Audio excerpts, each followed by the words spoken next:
Excuse me, can I help you? You look suspicious. Get away from this property. What? I'm just waiting for my customer. I'm a food delivery driver. Are you sure you got the right house? Yes, I am sure. My customer lives here. I'm calling the police. I think you're casing the building. You're calling 911 on a delivery driver because of the way I look? I'm just trying to work and you're... Susan Mitchell had lived in the Buckhead neighborhood of Atlanta for 12 years. In those 12 years, she'd called 911 52 times. 52. 41 of those calls involved black people she deemed suspicious in her neighborhood.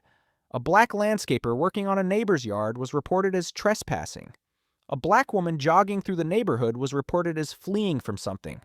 A black teenager selling candy for his school fundraiser was reported as gang solicitation. A black postal worker delivering mail was reported as going through mailboxes. A black contractor arriving to give an estimate was reported as casing the property. A black babysitter walking children to the park was reported as potential kidnapping. Every call followed the same pattern. Black person exists in her neighborhood. Mitchell calls 911. Police respond. No crime found. Mitchell faces no consequences. One Thursday evening in Atlanta, her 12-year pattern of weaponizing 911 against black people finally confronted someone who was simply trying to earn a living delivering food, had a documented delivery order, GPS tracking showing his exact location and purpose, and a platform that would support him. That confrontation would result in her eviction, cost her $85,000 in a civil lawsuit, and expose a neighborhood that had tolerated 52 false police reports over 12 years.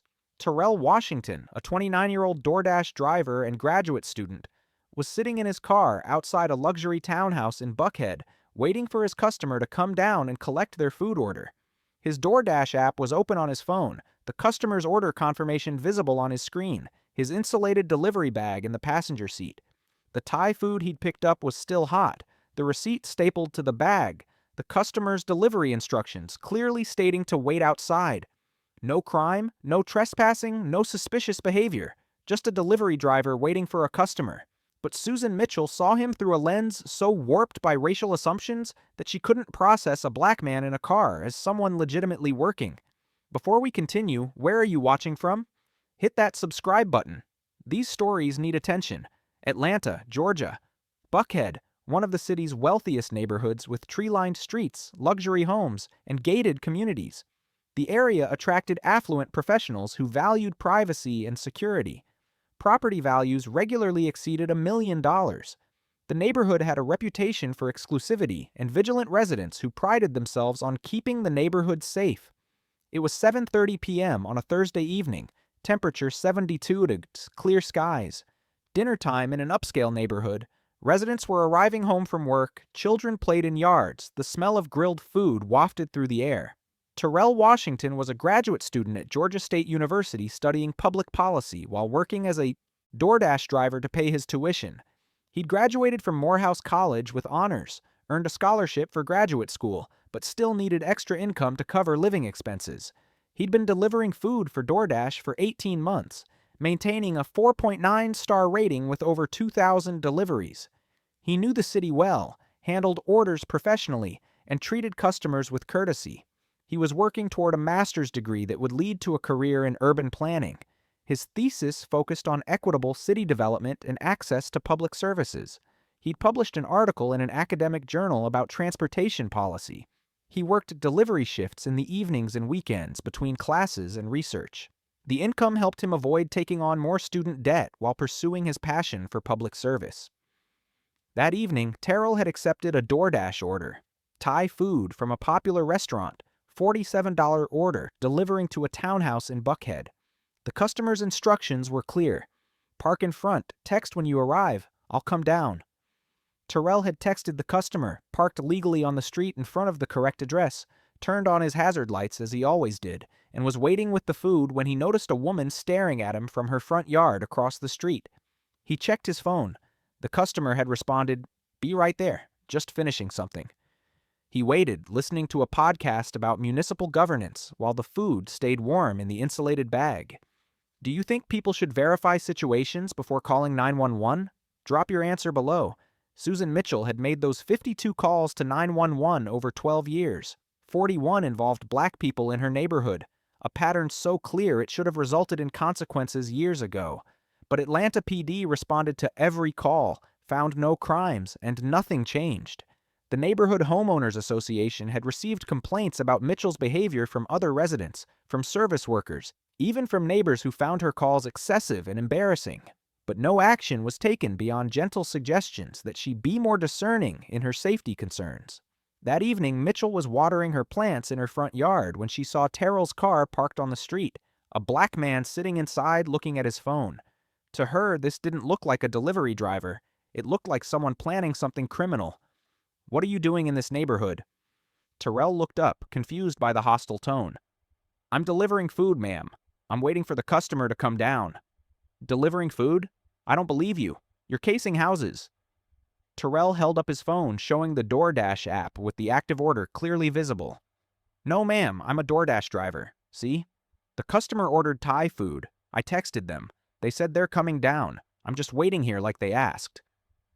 "This is a safe neighborhood. I'm calling the police." "Ma'am, I'm just doing my job. The customer will be down any minute. There's no need to call the police. I'm a legitimate delivery driver with an active order." Mitchell was already dialing 911, her voice taking on an urgent tone. "There's a black man in a car on our street. He claims he's delivering food, but I think he's casing houses for burglary. He's been sitting here for several minutes looking around." Terrell pulled out his own phone and started recording. "Ma'am, what's your name?" "That's none of your business. You're calling 911 on me for doing my job. I'm documenting this.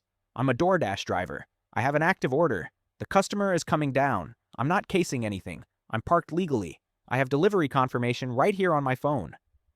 Mitchell continued speaking to the 911 operator, giving Terrell's car description and license plate number. "Yes, he's still here. He pulled out a phone and started recording me. He's becoming aggressive. Please send someone quickly." "Aggressive?" "I'm sitting in my car holding my phone. I haven't moved toward you. I haven't raised my voice. I'm documenting that you're calling 911 on a delivery driver." Should people face consequences for false 911 calls against workers? Let me know what you think. Just then, the customer, a young white woman named Emily, came out of the townhouse carrying her wallet. "Oh my God, are you calling the police on my DoorDash driver?" Mitchell turned, momentarily thrown off. "You're what?" "My DoorDash driver. I ordered Thai food 20 minutes ago. He texted me he was here. I told him I'd be right down. I was just grabbing cash for a tip. What is wrong with you?" Terrell got out of his car holding the insulated delivery bag. "Here's your order, ma'am. I'm sorry about this situation." Emily was furious, her voice rising. "Don't apologize. You didn't do anything wrong. You were doing exactly what I asked you to do." She turned to Mitchell.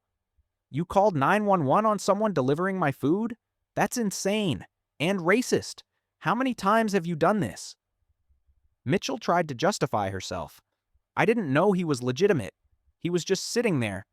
He was waiting for me, like I asked him to, because I'm a human being who takes a minute to grab my wallet. You saw a black man in a car and immediately assumed crime." 2 Atlanta PD officers arrived minutes later, Officer Jerome Williams and Officer Sarah Chen, both veterans who'd responded to Mitchell's calls before and were growing increasingly frustrated with the pattern. They approached the scene where Emily was still confronting Mitchell while Terrell stood by his car holding the delivery bag. "What's the situation here?" Emily spoke first, her voice still angry. "I ordered DoorDash. Thai food, pad Thai, and spring rolls. My driver texted me he was here. I told him to wait because I was grabbing cash for a tip. He waited. This woman called 911 on him for sitting in his car doing exactly what I asked him to do." Officer Williams turned to Terrell. "Sir, are you a delivery driver?" Terrell showed his phone with the DoorDash driver app open. "Yes, sir. DoorDash driver for 18 months. Here's the active order. Thai food, this address, $47. Here's the customer's delivery instructions saying to park and text." "I texted. She said she'd be right down. I waited. Here are the text messages between me and the customer.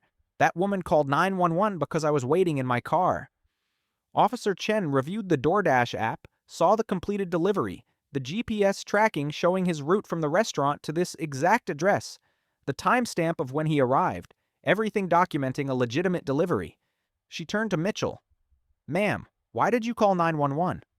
"He was sitting in a car looking suspicious. He was looking around. He'd been there for several minutes. He was waiting for a customer who ordered food. That's literally his job. Delivery drivers wait for customers. This is the third time this month you've called about delivery drivers, the fifth time this year. Terrell spoke up. Officers, I want to file a formal complaint. I was doing my job. I had a legitimate delivery order with GPS tracking. I was parked legally. I was waiting for my customer exactly as instructed. She called 911 on me for being black in this neighborhood. This affects my ability to work. If I'm detained by police, I can't complete deliveries. I lose income. My rating goes down if deliveries are late. Officer Williams nodded, his expression sympathetic. Sir, you're absolutely right. We'll file a report. This is harassment of a worker performing legitimate services. He turned to Mitchell. Ma'am, filing false police reports is a crime. Making repeated calls like this wastes police resources. This is beyond a warning now. This is becoming a pattern of harassment. Emily added, still holding her food. I want to file a complaint too. She harassed my delivery driver. She interrupted a legitimate business transaction. I'm calling the homeowners association about this. This is ridiculous and embarrassing for the whole neighborhood. A neighbor came out from the house next door. Susan, what did you do now? Was this another 911 call? We've talked about this. Within days, the homeowners association held an emergency meeting to review Mitchell's pattern of 911 calls. They discovered 52 calls over 12 years, 41 involving black people, delivery drivers, service workers, visitors, contractors, postal employees, even residents' guests. The board reviewed complaints from Amazon drivers, UPS workers, FedEx employees, food delivery services, and contractors who'd reported being harassed in the neighborhood. They issued a formal warning to Mitchell, citing violations of community conduct standards. When Mitchell continued calling police on a black Amazon delivery driver the following week, claiming he was stealing packages when he was literally delivering them, the HOA began eviction proceedings for violating community conduct standards and creating legal liability for the association.